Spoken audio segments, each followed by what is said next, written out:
Kita mulai. Bismillahirrahmanirrahim. Assalamualaikum warahmatullahi wabarakatuh.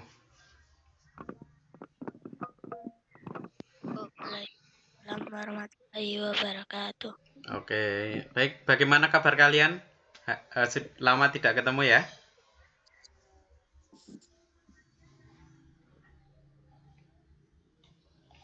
Semuanya sehat?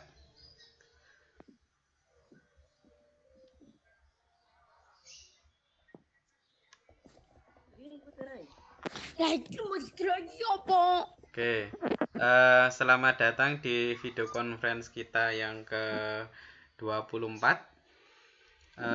Selamat datang untuk yang baru datang. Terima kasih yang sudah menunggu. Untuk hari ini kita akan belajar penyajian data bagian 2 ya, matematika, karena kita mulai minggu ini sudah sesuai dengan jadwal yang sudah dibagikan oleh sekolah. Pak Budi mau tanya dulu, kalian sudah mempersiapkan buku paketnya?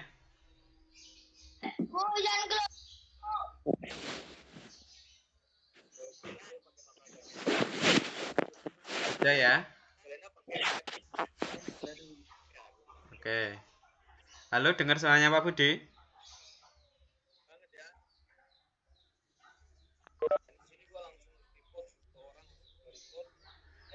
Halo?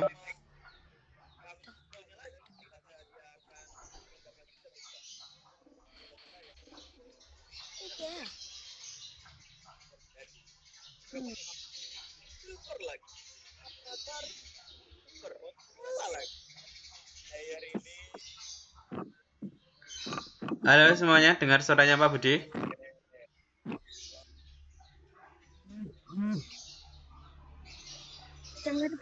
Oh iya, oke. Baik, disiapkan jangan lupa ya buku matematika, buku paketnya. Silakan boleh dibuka halaman 153 ya. Silakan kalian persiapkan dulu buku paket halaman 153. Tetapi materinya hari ini adalah penyajian data. Kita melanjutkan materi sebelumnya. Kalau materi kemarin tentang tabel, kali ini tentang diagram ya. Oke, sebelumnya seperti biasa Pak Budi di sini akan menyampaikan beberapa peraturan yang harus kalian patuhi dan taati selama kita melakukan video conference. Yang pertama adalah setelah guru sedang presentasi, semua siswa mematikan speaker atau di mode off. Kemudian speaker hanya boleh dinyalakan ketika sesi tanya jawab dan atau saat guru bertanya. Yang ketiga, siswa hanya diperbolehkan menyalakan kamera. Yang keempat, sesi tanya jawab dilakukan setelah presentasi dari guru selesai. Yang kelima, selama presentasi jangan lupa presensi. Link presensi ada di chatroom. Silakan nanti kalau yang terlambat masuk bisa minta bantuan yang sudah terlebih dahulu masuk. Dan semuanya yang mengikuti kegiatan video conference ini diwajibkan untuk mengisi presensi ya, entah itu dari SDIT Salsabila Al-Mutiin ataupun dari luar SDIT. Silakan harus presensi. Kemudian yang keenam, manfaatkan chat room hanya untuk presensi ya, dan hindari chat hal-hal yang tidak penting. Jadi silakan manfaatkan chat roomnya untuk menanyakan perihal presensi ataupun materi, tidak untuk membahas hal-hal yang lain. Baik, langsung saja kita ke materinya. Oh ya, ini ada pertanyaan ternyata. Sekarang kita tebak-tebakan dulu satu pertanyaan untuk mengawali hari Senin kita pada minggu ini. Pertanyaannya gampang. Silakan kalian boleh menyalakan speakernya. Ada 3 pertanyaan dengan 1 jawaban. Di hutan ada apa? Itu 1 ya. 2, di kamar mandi lagi ngapain? 3, kakinya kenapa? Jawabannya hanya 1. Siapa yang tahu? Jawabannya hanya 1, Pak. Jawabannya hanya 1, Pak. Oke, ada yang lain? Jawaban yang lain? Silakan, kalian tadi tahu jawabannya. Ada 3 pertanyaan dengan 1 jawaban. 1, di hutan ada apa? 2. Di kamar mandi lagi ngapain? 3. Kakinya kenapa? Jawabannya hanya 1. Jawabannya hanya satu. Hah? Hanya 1, Pak. Ini berbeda dengan pertanyaan yang sebelumnya ya, yang sudah pernah Pak Budi sampaikan.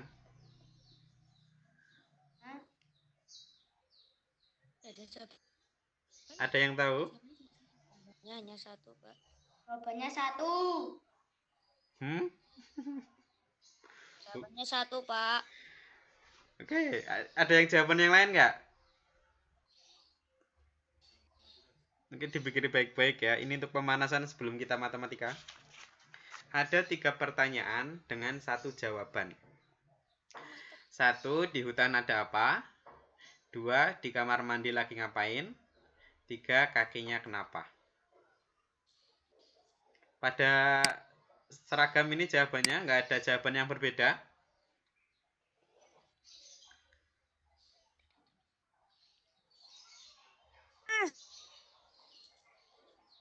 Nggak ada. Pak Budi hitung 1 sampai dengan 5 ya. 1, 2, 3, 4. Kakinya berair. Kakinya berair. Di hutan ada. Oke, 5 ya, habis waktunya. Jawabannya adalah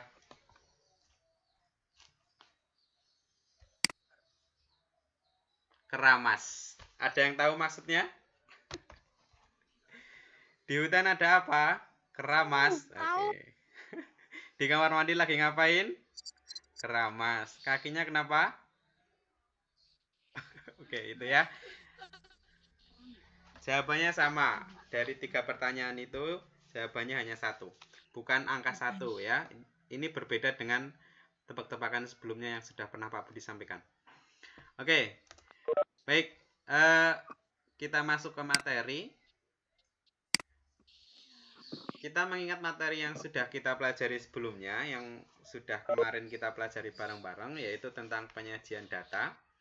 Sebelumnya sudah Pak Budi sampaikan ya, bahwa kita menyajikan data itu bisa menggunakan tabel, bisa menggunakan diagram. Untuk pertemuan kemarin kita sudah belajar bagaimana kita membuat sebuah tabel atau menyajikan data dengan menggunakan tabel.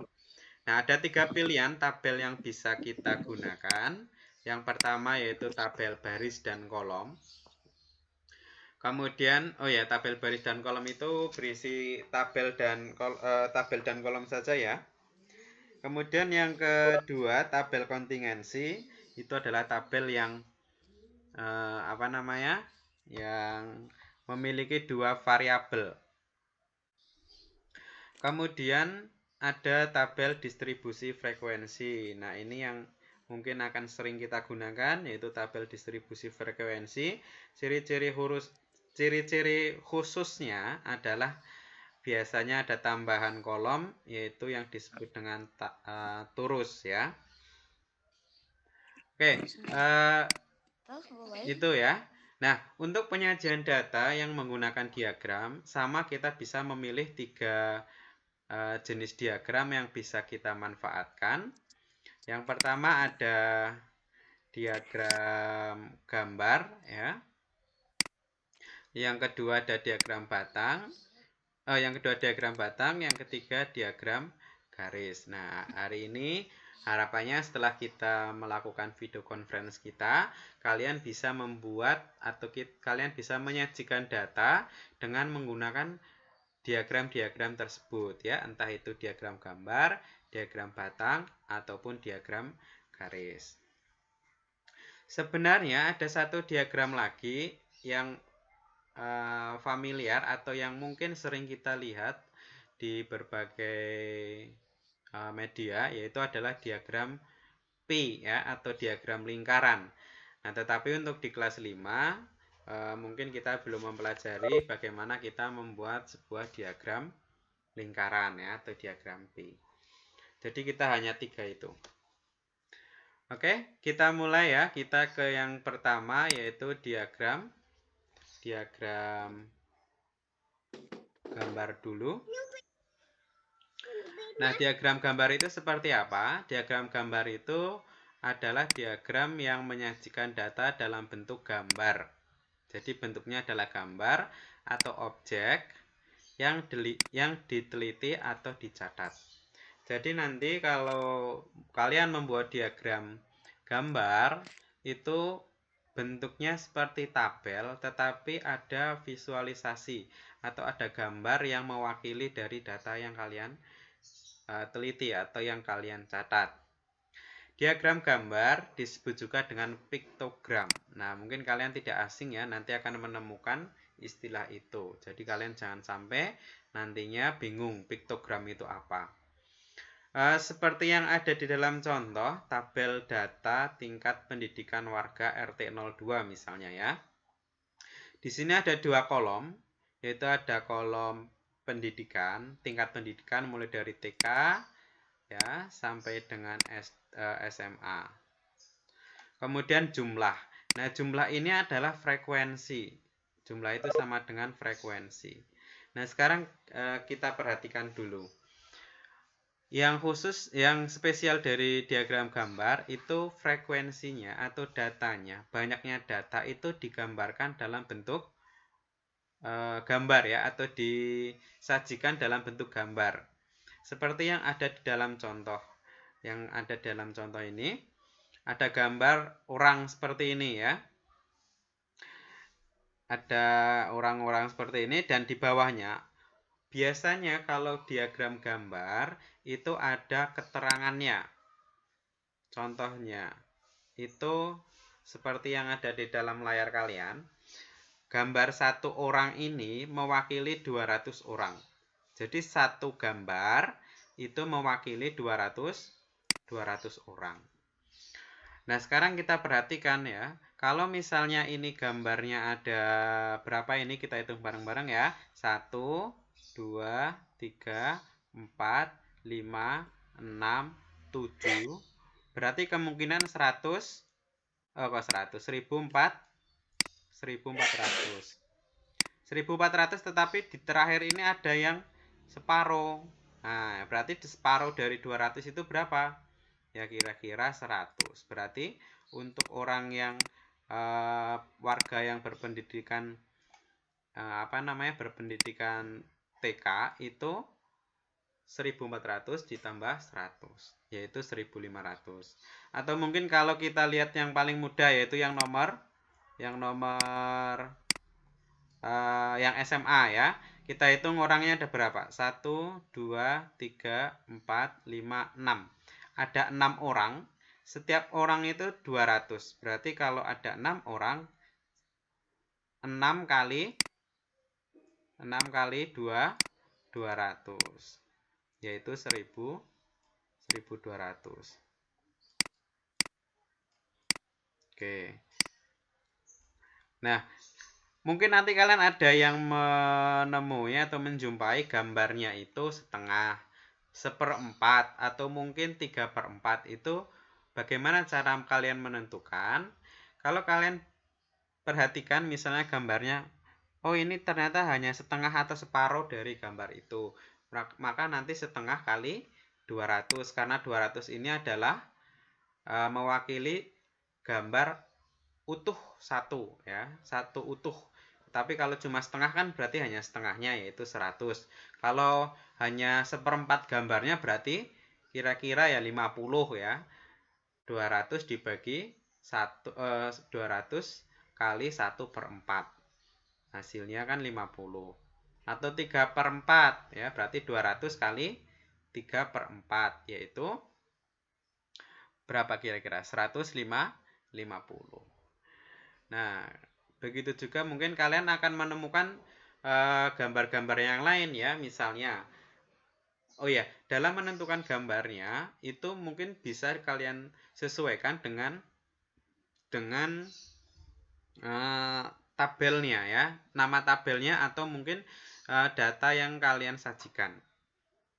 Nah, ini kenapa gambarnya adalah orang? Karena yang disajikan itu adalah tingkat pendidikan warga, ya kan? Masa warga kok mau disajikan atau digambarkan menggunakan gambar sapi misalnya, kan nggak cocok toh. Nah, jadi gambar yang ada itu sebisa mungkin disesuaikan dengan data yang kalian sajikan, objek yang kalian tampilkan ya, sajikan. Kalau misalnya tingkat panen, misalnya panen buah mangga gitu kan, seorang petani itu kan dalam 1 tahun misalnya. Nah, kalian bisa menyajikan gambarnya itu menggunakan gambar buah mangga. Nanti satu mangga mungkin mewakili 100 kilogram ya kan. Berarti kalau ada 2 gambar, ada 2 mangga mewakili 400. Kok tadi berapa? 100 ya, berarti 200. Nah, itu ya. Jadi, kalau kalian menentukan gambar apa yang harus kalian gunakan, sebisa mungkin sesuaikan dengan objek yang kalian teliti atau yang kalian catat. Nah, mungkin ada contoh berikutnya di slide berikutnya. Nah, ini contoh berikutnya ya. Ini kalau kalian perhatikan di keterangan bawahnya ini agak rumit ya, karena kalau ada 3 jenis gambar di situ ya. Ada laki-laki dan perempuan. Dan misalnya setiap laki-laki kalau gambarnya gede itu mewakili 10 siswa. Kalau sedang itu mewakili 5 siswa, sedangkan kalau kecil itu mewakili 1 siswa. Nah, sekarang kita perhatikan contoh yang kelas 1. Yang kelas 1, oh ternyata di sini ada, kok ini ada gambar ceweknya ya, harusnya laki-laki semuanya. Oke, yang gambar yang kolom, kalian bisa memperhatikan di sini ada sedikit kekeliruan ya, harusnya tidak. Yang gambar Pak Budi lingkari itu mungkin harusnya diganti yang gambar cowok ya, karena di sini kolomnya adalah kolom laki-laki. Oke, Pak Budi contohkan yang benar saja. Oke, yang kelas 5 ya. Kalau kalian perhatikan yang kelas 5. Yang kelas 5 contohnya yang laki-laki ya. Yang gambar besar itu mewakili 10. Ya kan? Sedangkan yang kecil, yang ini kecil apa sedang ini? Kecil ya. Yang sedang seperti ini. Yang kecil itu mewakili 1 siswa. Nah, kalau kalian perhatikan yang kecil ini jumlahnya 1, 2, 3, 4. Ada 4 gambar. Setiap gambar mewakili 1 siswa. Berarti kalau 4 gambar, berarti 4. Nah, berarti yang laki-laki ada 14. Kemudian yang perempuan ya, yang besar itu mewakili 10 ya, sama. Kemudian ternyata di sini ada yang sedang ya, yang sedang yang ini nih. Nah, yang sedang itu mewakili 5 siswa. Kemudian ada yang kecil 3. Ya. Berarti kalau yang kecil itu kan mewakili 1 siswa, berarti 1 siswi. Berarti kalau hanya 3 berarti cuma 3. Nah, berarti ini yang perempuan ada 18. Nah, begitu juga mungkin yang contoh yang lain. Ini ada yang besar 1, berarti 10 ditambah 5 ditambah 4 ya, sama aja ini 14. Kemudian ini ternyata cuma besar dan sedang. Yang besar itu mewakili 10, yang sedang itu mewakili 5, berarti 15. Nah, seperti itu ya. Mungkin nanti kalau di dalam soal kalian tidak diminta menentukan seperti ini. Tetapi kebalikannya. Nanti berupa data. Seperti data yang biasa kita gunakan itu, terus nanti harus kalian ubah ke dalam bentuk gambar. Nah, kalau seperti ini, berarti kalian harus menentukan terlebih dahulu keterangan yang ini. Ya, yang tadi Pak Budi sampaikan. Ya, misalnya kalau hanya sederhana menggunakan seperti contoh yang ini, berarti kan gambarnya hanya 1. Ya, 1 jenis gambar yang kayak gini. Mewakili 200 orang. Tetapi kalau contoh yang kedua ini ada perbedaan ukuran besar, sedang, dan kecil. Nah, bagaimana kalian menentukan itu? Silakan mungkin kalian nanti bisa dibaca ke perintah dari soalnya. Apakah kalian cukup menggambar dengan ukuran yang sama atau yang berbeda-beda? Nah, seperti itu ya. Jadi nanti ada data, kemudian kalian ubah ke dalam atau kalian sajikan dengan menggunakan gambar. Nah, itu yang diagram gambar ya. Kalau kalian buka halaman 153, itu contohnya itu adalah tabel data hasil panen mangga. Ya. Nah, itu tabelnya, kemudian bawahnya adalah diagramnya. Oh, ini salah, ini harusnya bukan tabel tetapi diagram. Ini salah ini. Nah, harusnya bunyinya diagram. Nah, seperti yang ada di dalam contoh halaman 153, itu satu mangga mewakili 10 mangga. Nah, kalau ada yang kepotong setengah, itu berarti mewakili 5 mangga. Dan kalian nanti harus bisa menentukan keterangannya itu, membuat keterangan. Jadi harus ada kesesuaian dengan antara keterangan, diagram, dan tabel. Oke, kita lanjutkan ke diagram yang kedua, yaitu adalah diagram batang. Kalau diagram batang mungkin sering kalian jumpai ya, di banyak yang menyajikan menggunakan diagram batang. Nah, diagram batang itu adalah diagram yang menyajikan data dalam bentuk batang-batang ya, atau persegi panjang yang berdiri tegak lurus. Tinggi batang menunjukkan nilai datanya. Nah, seperti yang ada di dalam contoh ya, ada buah kesukaan siswa kelas 4 misalnya. Di sini ada dua langkah pertama, kalian harus menentukan atau membuat garisnya. Garis seperti ini dulu ya. Baru nanti kalian tentukan titik koordinatnya. Misalnya seperti ini. Nah, oke. Baru nanti kalian tentukan. Nah, biasanya yang vertikal ya, yang ke atas ya, yang ke atas ini itu biasanya adalah berisi frekuensi atau banyaknya data. Ya, atau kalau istilah di dalam tabel ini, diagram ini bunyinya jumlah siswa. Itu sama saja dengan frekuensi. Nah, kalau yang horizontal ini itu ya disesuaikan. Kalau misalnya judul diagramnya nama-nama buah ya, buah kesukaan, maka yang horizontal ini biasanya berisi nama-nama buah.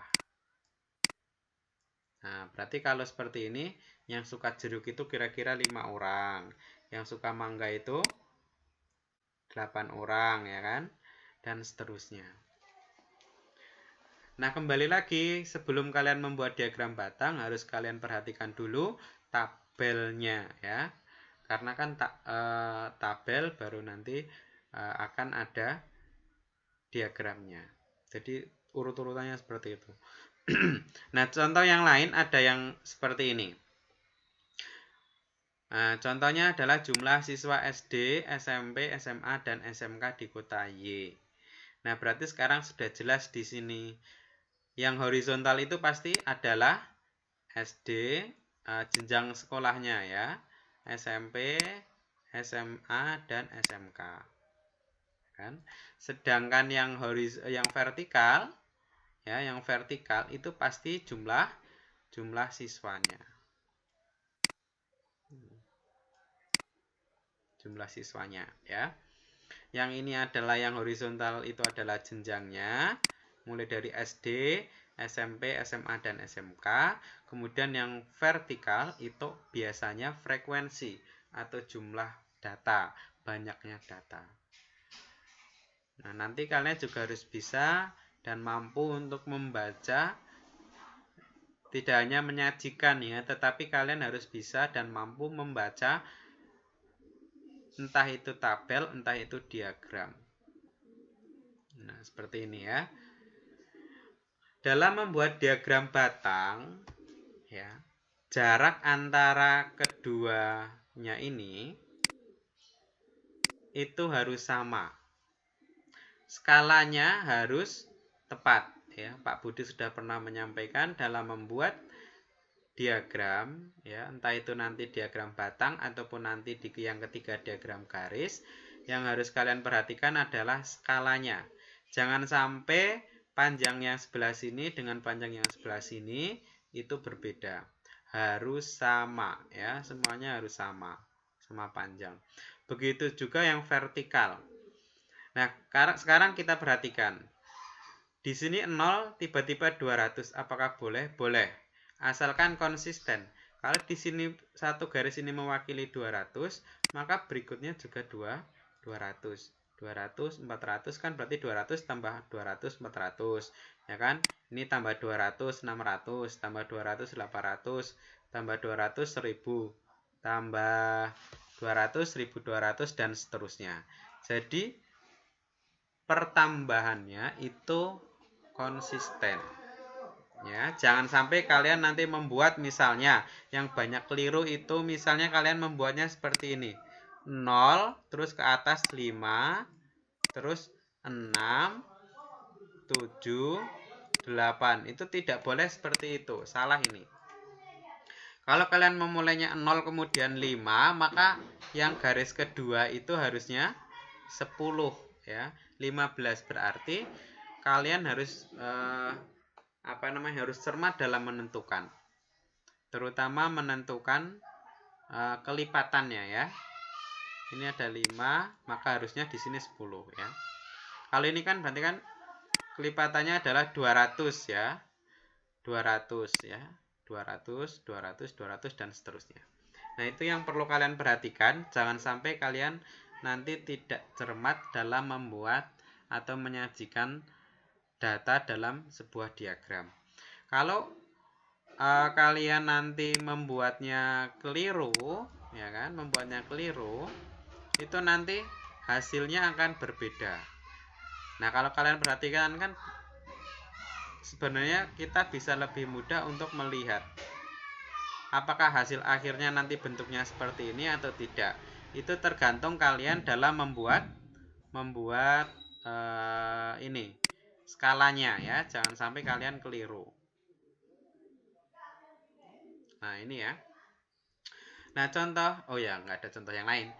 Itu ya untuk yang diagram batang. Kemudian sekarang kita ke diagram garis. Apa itu diagram garis? Hampir sama dengan diagram batang.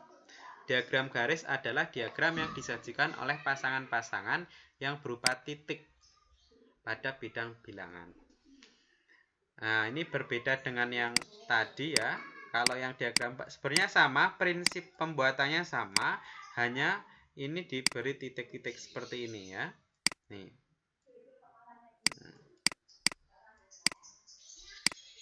Nah, ini bisa kalian membuatnya dengan bantuan seperti ini nggak apa-apa.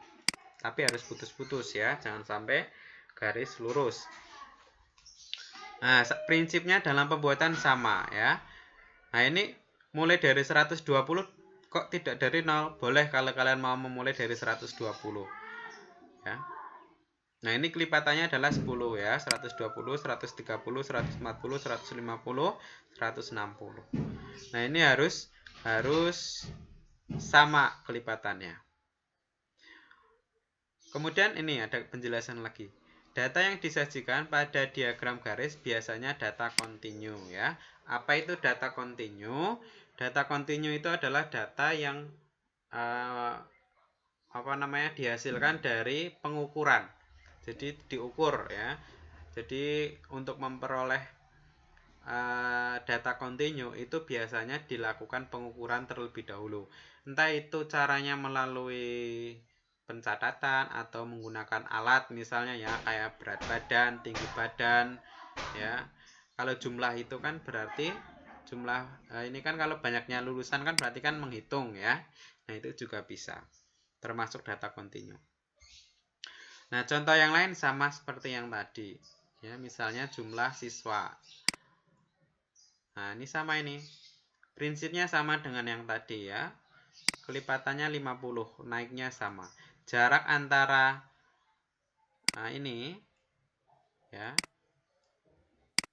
Nah, jarak antara ini sama. Ini juga sama.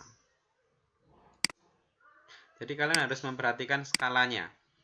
Kalau kalian keliru membuat skalanya, nanti antara anak yang satu dengan yang lain pasti gambarnya, hasilnya, bentuknya ya, bentuknya seperti ini itu berbeda jauh biasanya. Jadi Pak Budi itu ngelihatnya gampang. Oh, kalau gambarnya agak kalau skalanya misalnya keliru ya. Kalau ternyata misalnya ini kan jaraknya kan harusnya sama ya. Sama, tetapi kalau kalian nanti membuatnya yang ini ternyata seperti ini kan jaraknya lebih lebar. Nah, berarti kalian nanti naruhnya di sini. Nah, nanti kan akhirnya beda. Nah, itu ya. Jadi kalian sekali lagi harus memperhatikan skalanya. Baik, sampai di sini untuk materinya, karena sebenarnya materinya hanya sedikit ya. Ada cuma diagram. Tapi sampai di sini adakah yang ingin bertanya? Sudah paham ya? Tidak. Jadi pada intinya kalian harus teliti dalam menyajikan data ya. Harus kalian perhatikan skalanya juga. Oke, ini Pak Budi ada bonus sedikit bagaimana caranya membuat diagram di Microsoft Office atau nanti Excel juga bisa ya. Sepertinya gampang. Kita coba membuatnya apa namanya? Kalau manual kan kalian berarti harus gambar ya. Tapi kalau menggunakan Excel bisa. Atau menggunakan apa namanya? Tetapi kalian harus cermat dalam membuatnya. Office ya, Microsoft Office. Yaitu menu di insert itu ada chart, itu ada pilihan banyak sekali. Jadi dari aku ulang ya. Tadi itu pilihannya adalah insert, kemudian chart, gambar atau tabel atau diagram.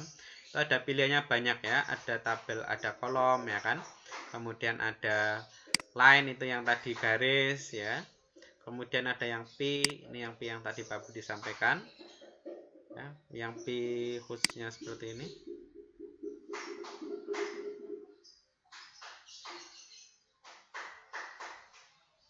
Ternyata lama.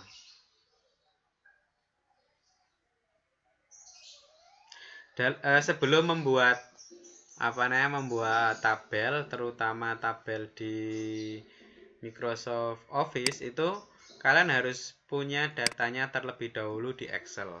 Atau biasanya kalau misalnya di Word-nya Microsoft Office, di Word-nya ini kalian belum memiliki tabel, biasanya langsung di-link-kan atau secara otomatis nanti laptop kalian akan membuka Excel. Nah, contohnya misalnya ini.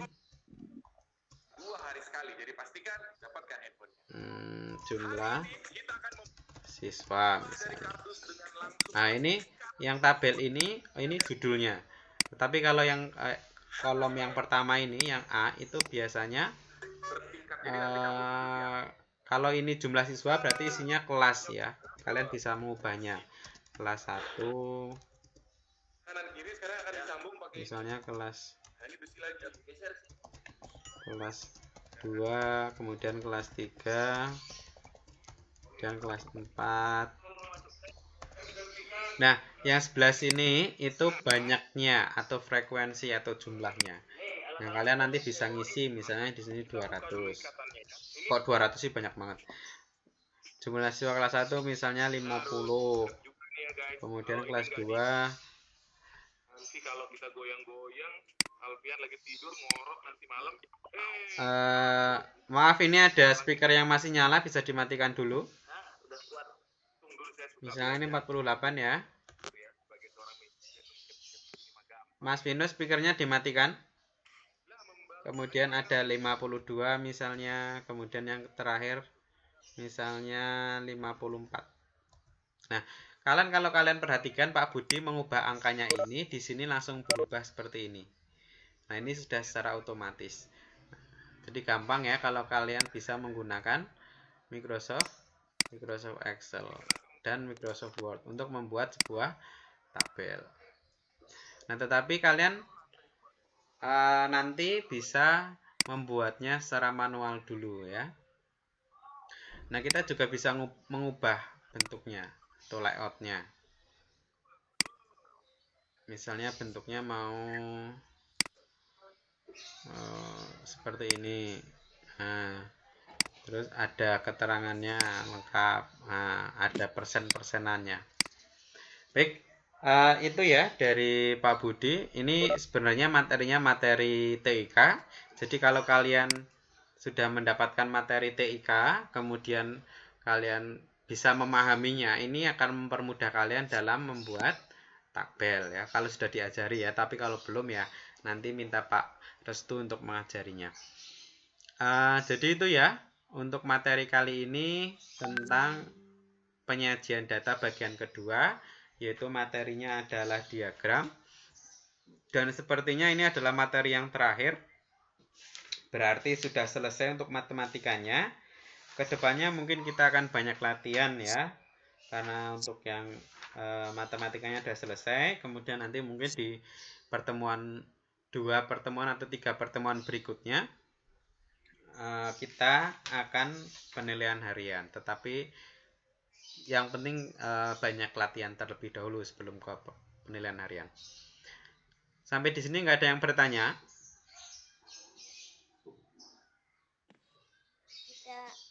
Sudah paham semuanya? Insya Allah. Nggak ada ya? Oke, kalau nggak ada, untuk hari ini silakan kalian sempatkan untuk nonton TVRI karena atau mungkin ada yang TV itu juga kayaknya sudah ada siarannya sama. Untuk hari ini tuh materinya bagus ya tentang simetri lipat dan sifat-sifat bangun ruang. Nah, nanti ini kemarin matematika kita kan sudah belajar bangun ruang ya.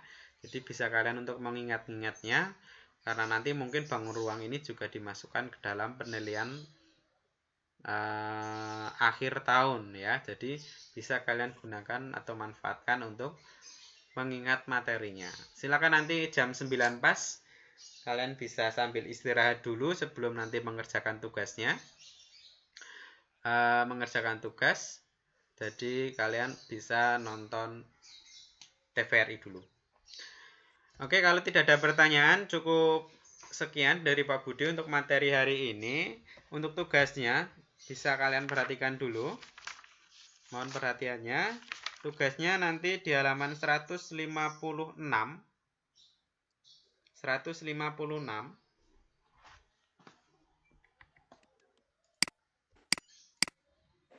Sudah dibuka bukunya?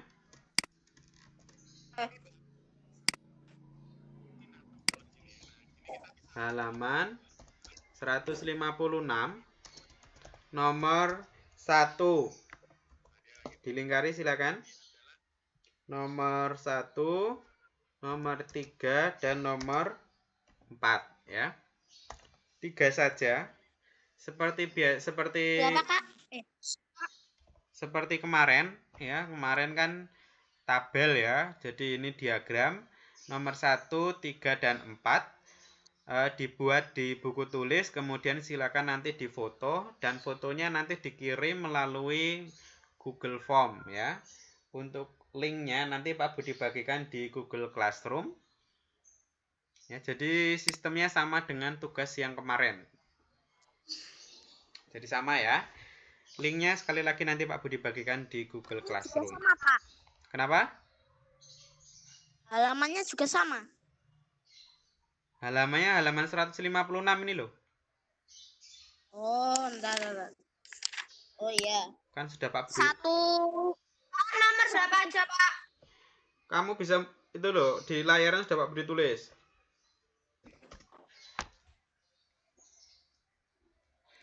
Ya, sudah Pak Budi masukkan ke PowerPoint-nya. Kalian bisa lihat itu. Jadi halaman 156 nomor 1, 3 dan 4. Baik, kalau tidak ada pertanyaan untuk video conference kita kali ini, Pak Budi cukupkan. Pada intinya dalam pengolahan data atau statistika, ini penyajian data adalah tahap terakhir. Jadi setelah kalian melakukan penelitian, ya kan, pengumpulan data, pengolahan, dan yang terakhir adalah penyajian. Nah, penyajian ini bisa dilakukan dengan dua cara. Yang pertama penyajian dengan tabel, Yang kedua, penyajian dengan diagram. Nah, sama-sama 3 jenis tabel dan 3 jenis diagram yang sudah kita pelajari. Semoga kalian bisa memahaminya dengan baik dan kalian nantinya bisa memanfaatkan materi ini jikalau nanti kalian menemui soal yang sama atau materi yang sama di sekolah atau di kelas-kelas berikutnya. Baik, kalau tidak ada pertanyaan, Pak Budi cukupkan sekian. Oh ya, pesan Pak Budi selalu sama, silakan tetap kalian jaga kesehatan kalian, jaga pola makan dan jaga jaraknya. Kalau keluar jangan lupa pakai masker. Setelah pulang silakan cuci tangan sampai bersih dengan air yang mengalir ya, dan tentunya menggunakan sabun. Dan jangan lupa kalian sempatkan sholat duha dan hafalannya tetap dilakukan di rumah bersama dengan orang tua atau saudaranya agar tidak lupa ya. Baik, Pak Budi akhiri. Wabillahi taufiq wal hidayah. Wassalamualaikum warahmatullahi wabarakatuh. Tetap semangat ya. Warahmatullahi wabarakatuh. Tetap semangat dan jaga kondisi badan kalian tetap sehat. Dah.